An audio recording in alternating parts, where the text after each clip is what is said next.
Farid Scoon, who is the managing partner of Scoon's Attorney and Counsels at Law. He is someone who has been working on the refugee issue for quite a while, but a lot of his clients were in fact persons from Africa, who we've not been talking about recently. He did do a public lecture for us a few years back. He was admitted to the bar in Trinidad and Tobago, Barbados, the U.W.I, and has practical experience in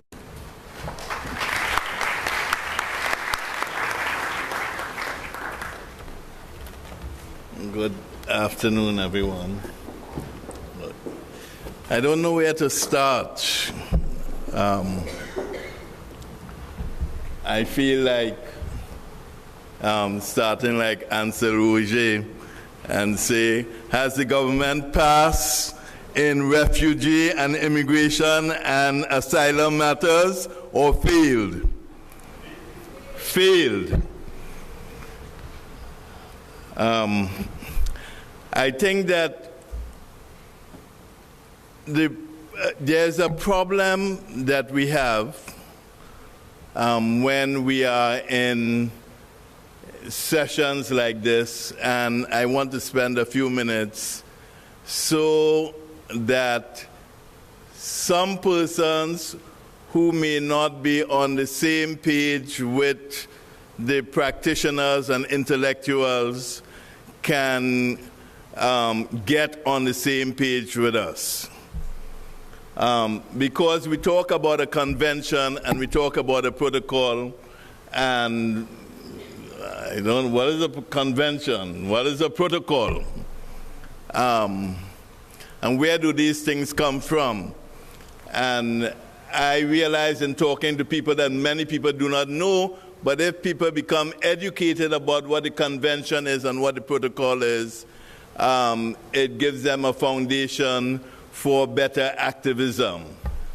So the convention I can talk about first is a 1951 convention that of the United Nations that was adopted in 1954, and it really has its grounding in the Universal Declaration of Human Rights of the United Nations in 1948, which basically says that one of the provisions of which says that refugees and asylum seekers have a right.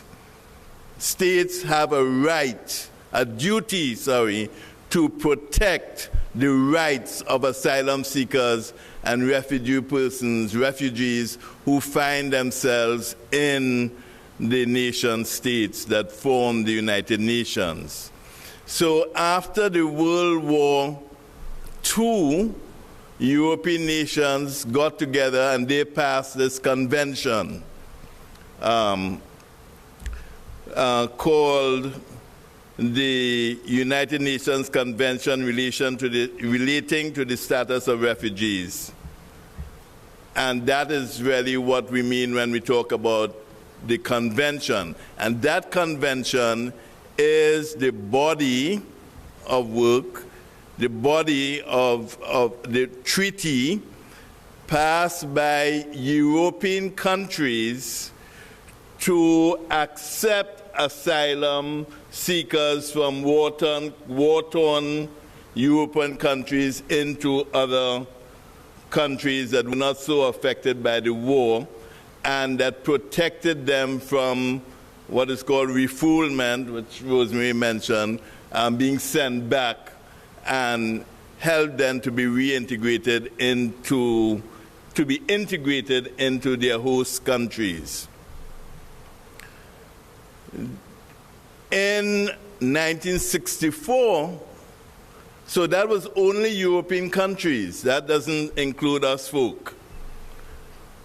In 1964, the protocol was established which removed the geographic and temporal limits of the convention. So it was adopted by the United Nations altogether, and any country of the world, in the world, that was a member of the United Nations, I suppose that even was not a member of the United Nations, could accede to the protocol, and thus the provisions of the convention were expanded to include all countries in the world that wanted to be a part of this sentiment that the European countries first felt, that asylum seekers and refugees need to be protected if they found themselves in a host country. Antigua in 1995, so the protocol came into effect in 1967. Antigua and Barbuda in 1995 adopted it, Bahamas 1993, Belize 1990, Dominica 1994, Haiti, as the dean said, poorest countries being the first to adopt it, in the Caribbean 1984. Trinidad, as students said, was the year 2000. The last to adopt it, save and accept 3 countries in the Caribbean, one supposedly a very rich country, Barbados, who has not adopted it, Guyana, who has not adopted it, and Grenada, who has not adopted it. The question was asked to the attorney at law of the Attorney General's office, does Trinidad have any protection for a person who has applied for asylum status? And that lawyer said no. And that judge did not know.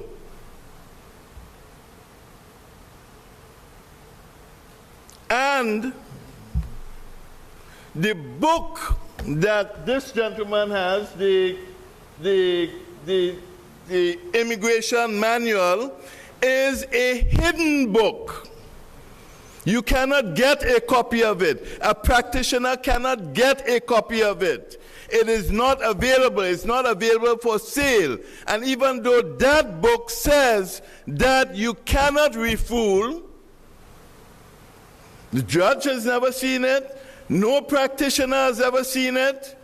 No one sees it. Not even immigration officers.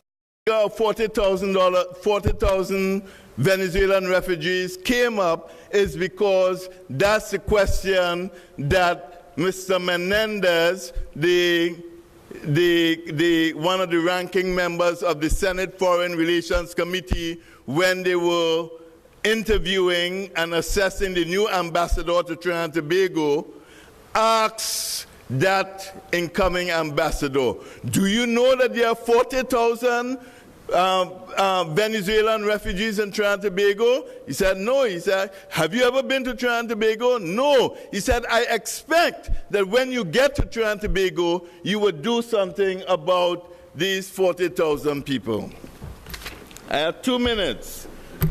I want to talk about, for those 2 minutes, I want to talk about how this process started. I believe the first refugee in Trinidad and Tobago, I had something to do with his prevention from languishing in the Royal Gold of Trinidad and Tobago for over several weeks. His name is Ali Mara. He was from Sierra Leone. He came here on a yacht. Somebody brought him, sailed him from Sierra Leone. Sierra Leone was at that time at war. Okay, and he escaped war. He came to Trinidad. He was arrested. He was thrown in jail. We had to fight to get him out of jail. After we fought to get him out of jail, we took him to Living Waters Community. Living Waters Community took him in as a refugee. I believe it was their first, but I could be wrong, but it was certainly among their first. I can't converse with him now because he got so fed up with Trinidad and Tobago that after he got his status, he left, he went to Jamaica, he was accepted in school in Jamaica, he got his bachelor's degree in Jamaica, and he's now a flourishing musician in Jamaica because Trinidad refused him all courtesies. I'm not afraid to say that. Now, so after he came out of jail, then the immigration held on to him and said, you are an illegal immigrant. Okay? They had a special inquiry. A special inquiry in Trinidad and Tobago is a immigration process where an immigration officer acts as a judge, a jury, and a prosecutor. He is the one who prosecutes the case. He is the one who decides whether you are what he's going to do with you, and then he is the one that puts you in jail or deports you. Well, he went before an immigration officer, and of course, there is nothing that the immigration officer can do but to deport him. We appealed this is in 2001. We appealed his immigration status. We appealed his deportation status to the Minister of National Security, who at that time was also the Prime Minister of Trinidad and Tobago. The immigration, the Minister of National Security, 2 more minutes, ma'am. The Minister, it's an exciting story. The Minister of National Security turned down his appeal. Do you know why? I don't know why either. No reasons. Okay? We have anybody who is turned down by the Minister of National Security on appeal from a special inquiry has no record of why he's turned down. There's no jurisprudence. Nobody can come after and say, well, you know, if this is your case, you would not succeed. But if this is your case, you're likely to succeed. There is no writing at all by the Minister of National Security on any matter that he deals with and turns down. As a matter of fact, I don't even think that he deals with it. I think the same immigration department, the same special inquiry officer just writes a report and tells the minister, hey, turn that boy down, you know, and it's gone, it's done. That is the state of the immigration status in Trinidad and Tobago. What happened thereafter? So the UN wrote to Rwanda. I still have it. Dear Rwanda Mingo, that is Living Waters chief. Thank you very much for your greetings and your message. I wish you all the best for the new year and continue to thank you for your good work. As you note, it is distressing to see an asylum seeker detained. It is still in Trinidad and Tobago in the year 2018. This is in 21 to see asylum seekers detained. That's why I say I don't know what to say. You know how Ali Mara got out?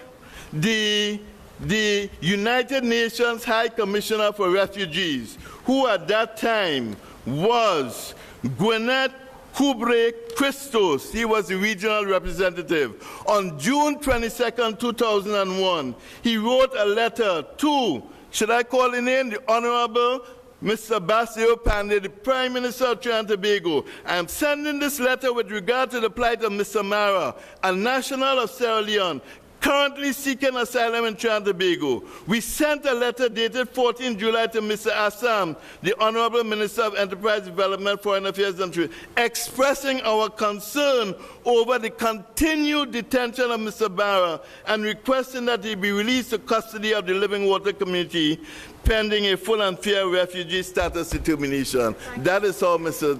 Mara came out of Trinidad and Tobago.